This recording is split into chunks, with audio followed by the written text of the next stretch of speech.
It's Hank. As long as nobody gonna be there to smack. I'm doing smack tonight?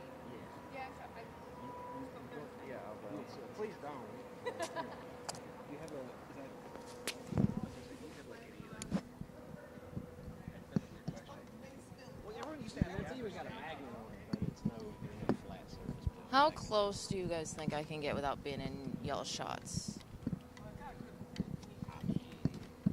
Like, you're gonna be like close, or? I mean, I've got a pretty Okay.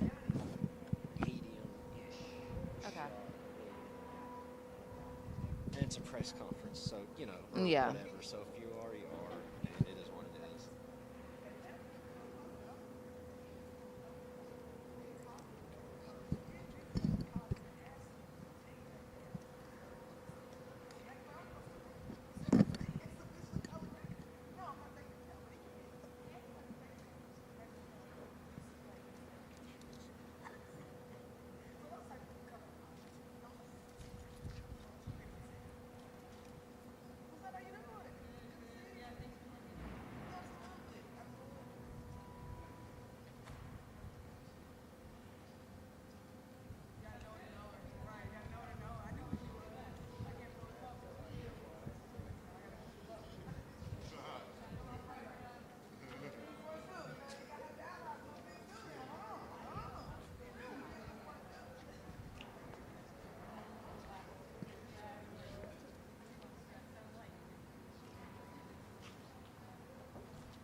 That's where they were. Yeah, they took down that garage. Oh, is it the empty one that's been there for a while? Yeah. Prior brand. Yeah, That one. We don't Chuck E. Cheese. I hope so. I'll go. You're right. I'll hit the It's a new super concept Chuck E. Cheese. I'll hit the Fat Tuesdays first. That'll work. Well, apparently this one you can drink. Like the Taco Bell's in Las Vegas.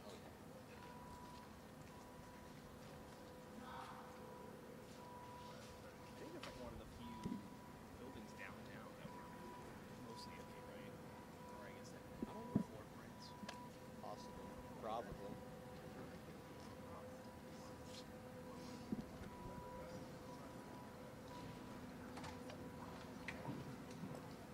What if they build like a smaller second baseball stadium? It's a T-ball stadium.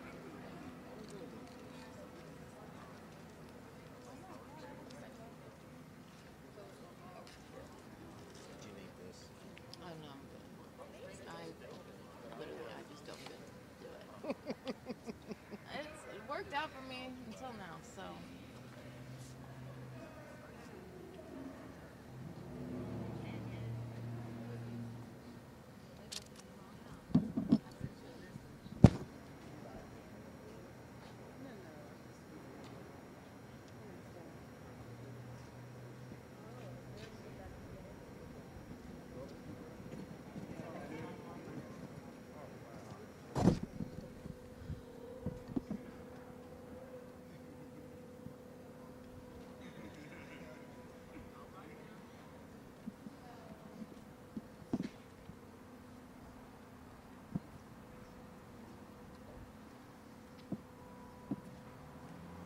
Slide in here with y'all. Come on in.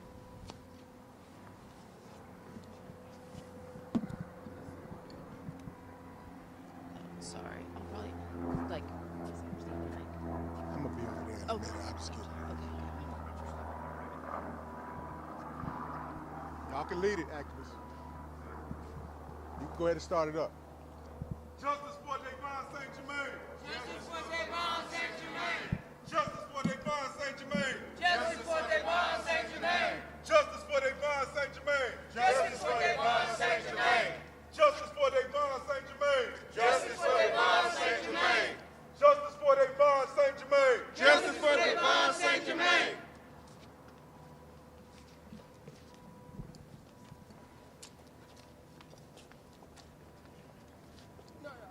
If everybody's ready, we'll begin.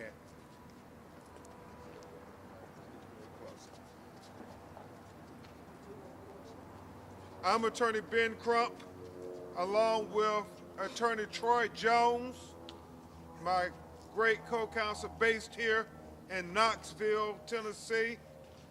We have the honor of representing the family of Daevon Saint-Germain. We have present with us here his father, Raymond Saint-Germain, his mother, Savannah Saint-Germain, his brother, Rayshawn Saint-Germain, and both his grandmothers and family and friends here to stand up for justice for Daevon Saint-Germain, because they can't explain why they killed Daevon Saint-Germain. The story keeps changing.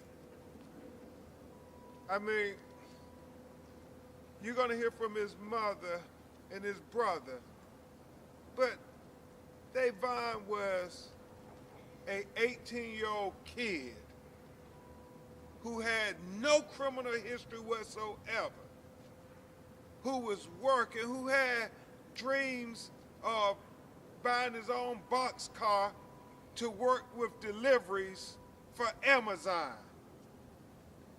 And he was killed as a result of a no-knock warrant. Not just a no-knock warrant, but a flashbang no-knock warrant. That's when they come in and they throw the grenade, smoke go everywhere, and everybody's disoriented.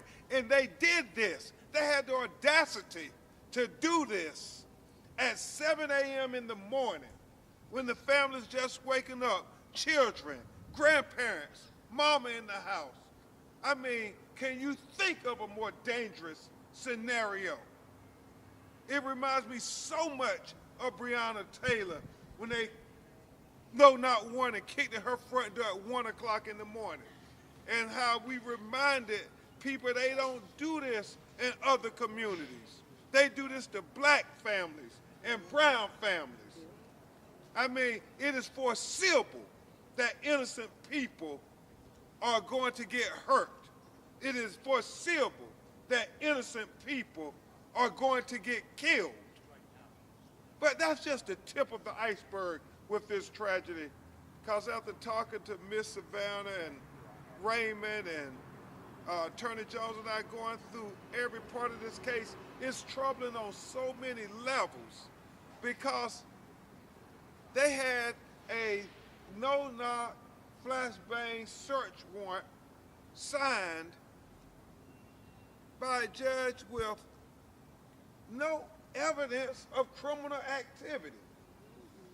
I mean, it boggles the mind that they had no hard evidence. There was not a credible investigation. They gathered evidence from a Twitter screenshot, social media. I mean, if you're gonna get a no-knock warrant, you would think that we would do controlled buys. We would know for absolutely that this was somebody committing a crime. But no, they didn't do that. They literally looked at a social media screenshot and said, this is all we need to go kick in the house, put his family, his mother, his father, his brother, his sisters, everybody in jeopardy. I mean, using deadly force. Can you imagine if this was a white family? Can you imagine the outrage that we would have in Knoxville? Well, where's the outrage for Daevon? I mean, doesn't he deserve your consideration? Doesn't he deserve your sympathy? Doesn't he deserve your humanity? I mean, this is an 18-year-old kid, for God's sakes, who is dead. He has so much more life to live. I mean, he had only started his young life, just turned 18 years old, high school senior. Can you imagine not just the impact on his family, but his classmates, his community. What do the other children of color think when they think about Daevon?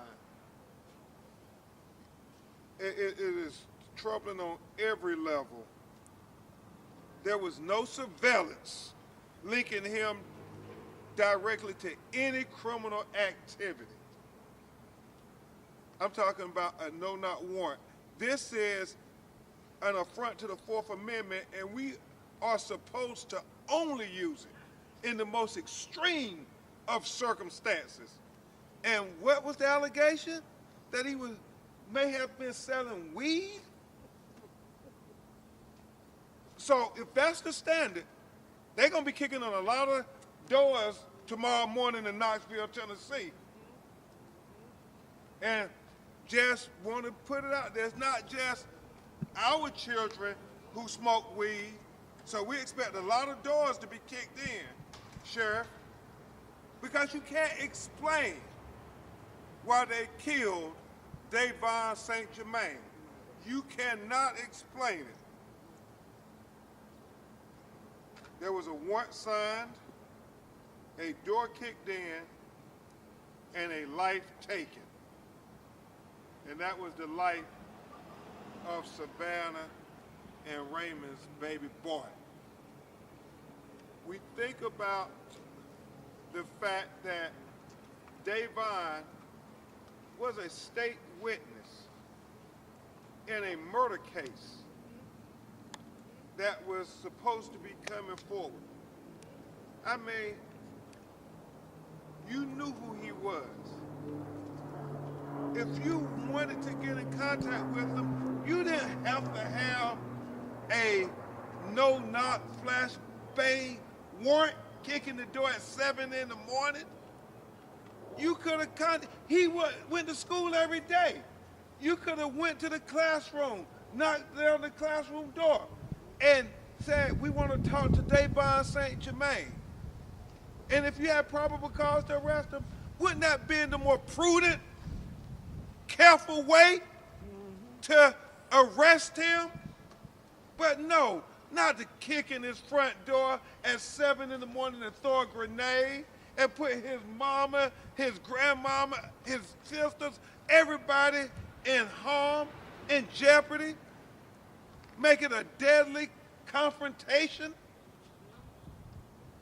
I mean, it's troubling on every level.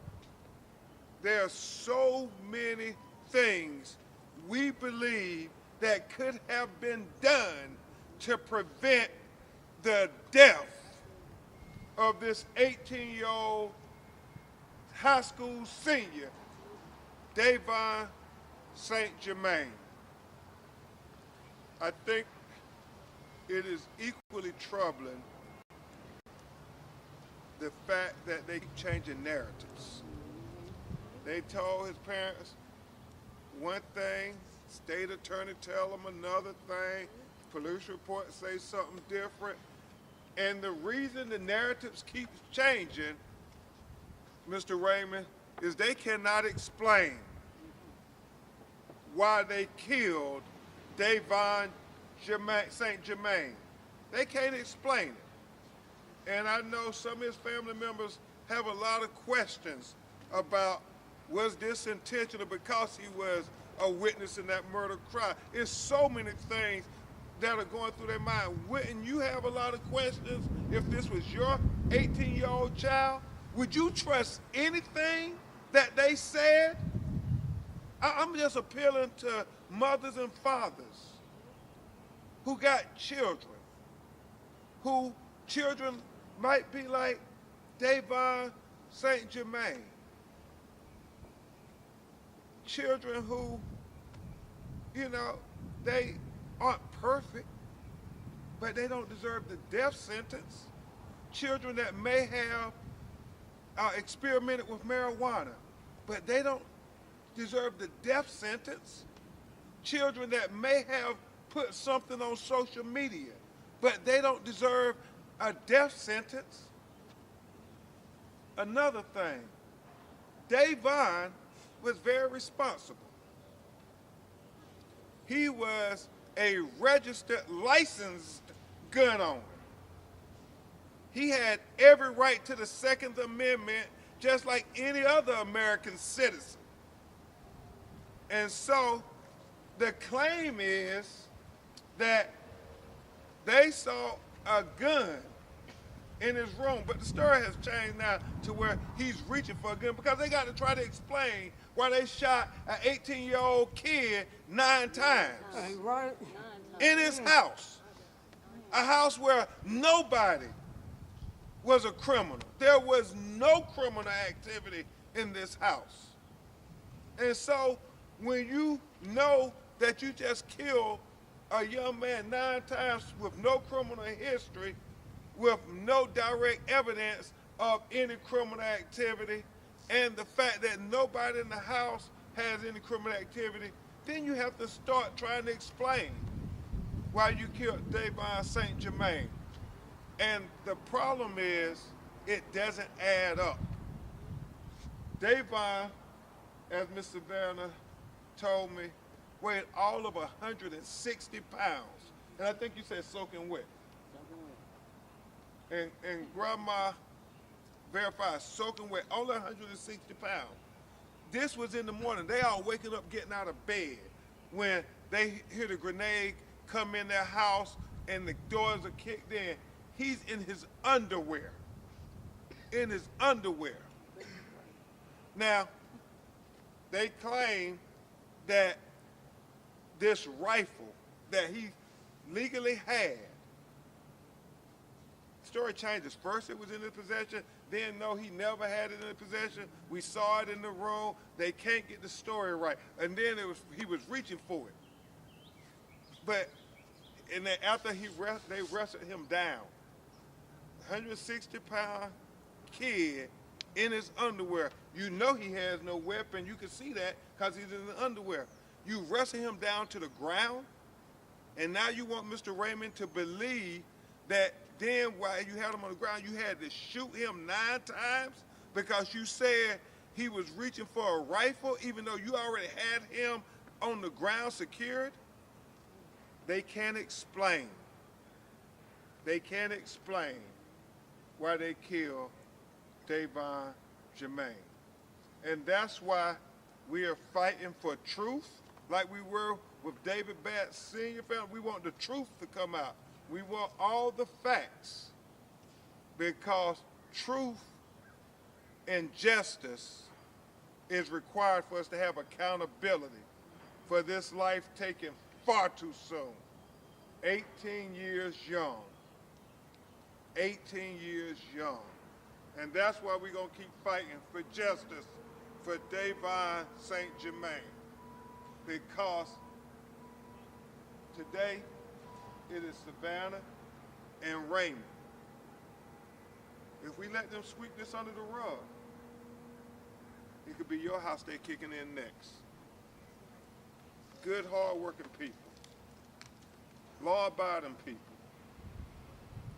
It could be your house they kicking in next.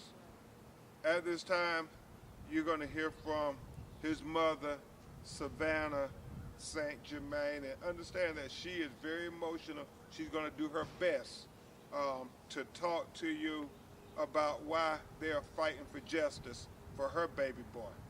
Miss Savannah, we want justice for Daevon. Justice for Daevon. Justice for Daevon. Justice for Daevon. Justice for Daevon. Justice for Daevon. Hello, I'm Savannah Saint-Germain, mother of Daevon Saint-Germain. That was my baby boy.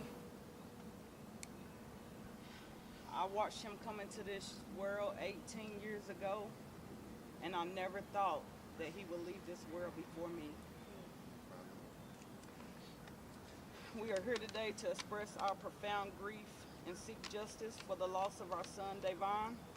This tragedy should have never occurred. We firmly believe that had proper procedures been followed, Daevon would still be here with us today. Amen. Not a day passes without us speaking Daevon's name and mourning his absence. The pain is ever present, and the circumstances surrounding his death are difficult to accept. We will never accept it. We are unable to comprehend how the act of shooting our son 9 times could be deemed self-defense, particularly when he was unarmed. We urgently request a thorough explanation, and we seek justice for our son. Yes. We are having a lot of sleepless nights with the tragedy of our son, with the pain that we're enduring at this time, and we just want to get justice for Daevon. That way no other family member or other family has to endure this pain that we are having to endure at this moment. No family should have to go through this, especially in Knoxville or anywhere, but definitely here considering the circumstances. We just, ask for justice to be served. We just thank everyone for their support, and we will continue to thank them as we're just trying to handle this one day at a time, one moment at a time. We just don't know, but we just want to thank y'all, and we just need justice for my son. I mean, that was my baby boy, and I love him, and I miss him deeply. Thank you all. Justice for Daevon. Justice for Daevon. Justice for Daevon. Justice for Daevon. Justice for Daevon. Justice for Daevon. Thank you so much, Savannah, for speaking your truth. Now we will hear from his brother, Daevon Saint-Germain. I'm Daevon Saint-Germain, the big brother of Daevon Saint-Germain. My baby boy, my little bro. Almost 4 years ago, I had my first child. And before that time, I had a child, and that was him. Any difficult conversation or advice, he was comfortable coming to me. And that's an honor. And I just hate that he had to go out this way and not fulfill his dreams and his imagination that he had in place. And for this to not happen again, we have to come together as a community and fight. Enough is enough. We shouldn't have to keep going through this. And I just want justice for my baby brother, Daevon Saint-Germain. And I thank everyone for the support. And it's hard. It's very hard. Sleepless nights. It's up and down. And I just want to enjoy every moment I have with my family. And I know Daevon is with me every day. So thank you, brother. I love you. I love my family. And justice for Daevon. Thank you. Justice for Daevon. Justice for Daevon. Justice for Daevon. Justice for Daevon. Justice for Daevon. Justice for Daevon. Justice for Daevon. Justice for Daevon. Justice for Daevon. Now you will hear from a great lawyer, a leader, not only in the bar here in Tennessee, but all over the United States. We work together on a couple national law associations, and I'm so proud to be working with him on these important cases. Attorney Troy Jones, great co-counsel. Give it up for Troy, y'all.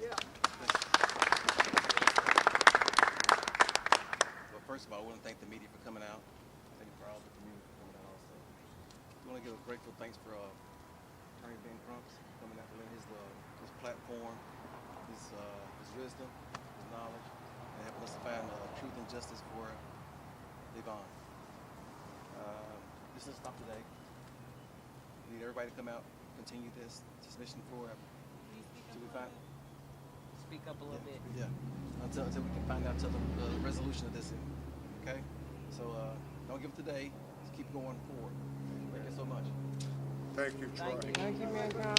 Thank you for your quiet strength, for it matters. That was real quiet. Yeah, and it is important to know that it's always a team effort. Troy, my investigator Kareem, Ali, Attorney Sue Ann Robinson, Attorney Gabrielle Higgins, a lot of people working on this case to try to get to the truth. As Dr. Martin Luther King said, we all have a role to play in this struggle for justice and equality.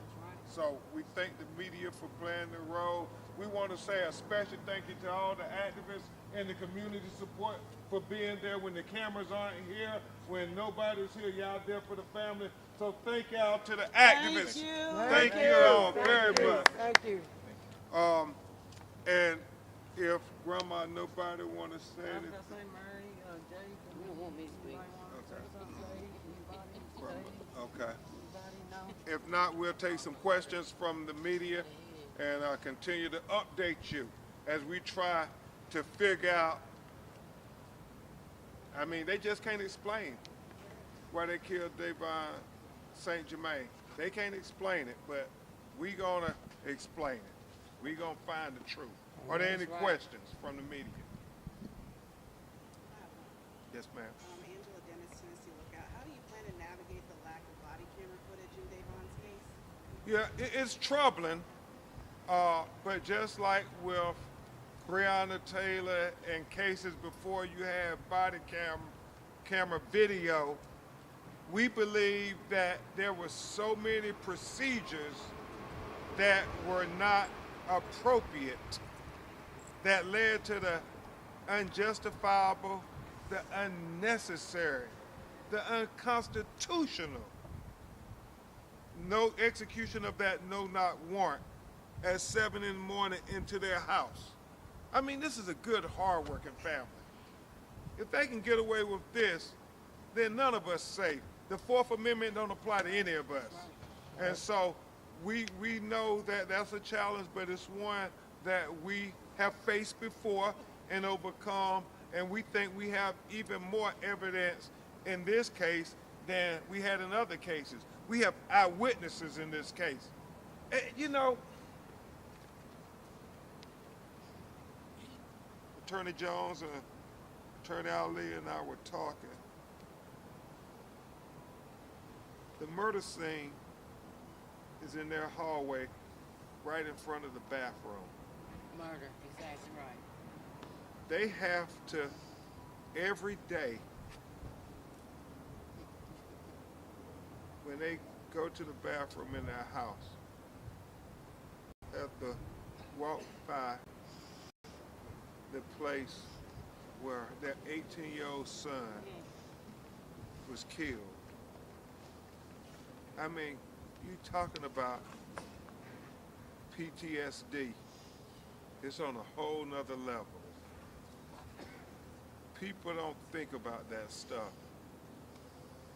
I mean, this police excessive force and brutality causes all kind of psychological trauma on marginalized communities and families who have lost loved ones.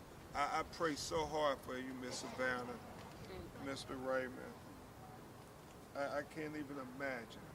Every day, there's a constant reminder of where they killed your son. Every day. And so, with the eyewitnesses and the physical evidence we do have, and good expert testimony, we feel confident that we will be able to bring a successful 1983 civil rights wrongful death lawsuit on behalf of the family of Daevon Saint-Germain. That's right. Say his name. Daevon Saint-Germain. Say his name. Daevon Saint-Germain. Say his name. Daevon Saint-Germain. Are there any other questions?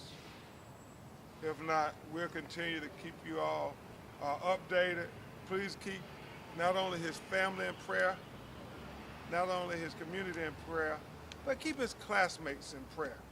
I mean, all his classmates, when they have high school graduation, there'll be a missing spot for Daevon. I mean, Daevon was a good student. He had, unlike a lot of kids, he had a plan already. He was going to be an entrepreneur. He was going to have his box truck. He was going to be one of the best delivery persons for Amazon here in Knoxville.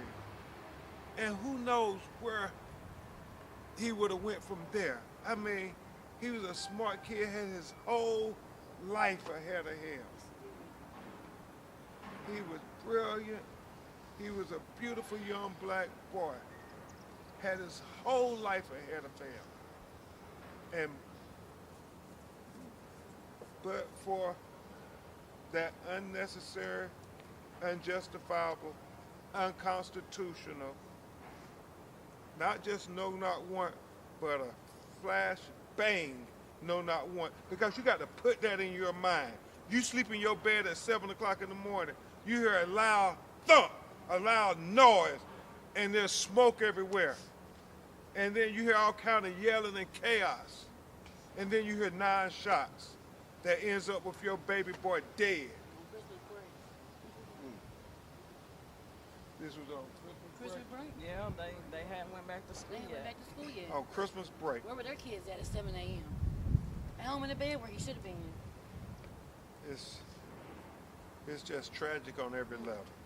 They cannot explain why they killed Daevon Saint-Germain.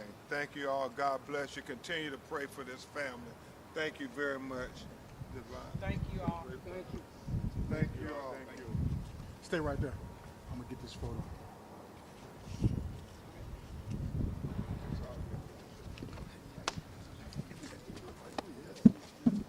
Everybody look this way.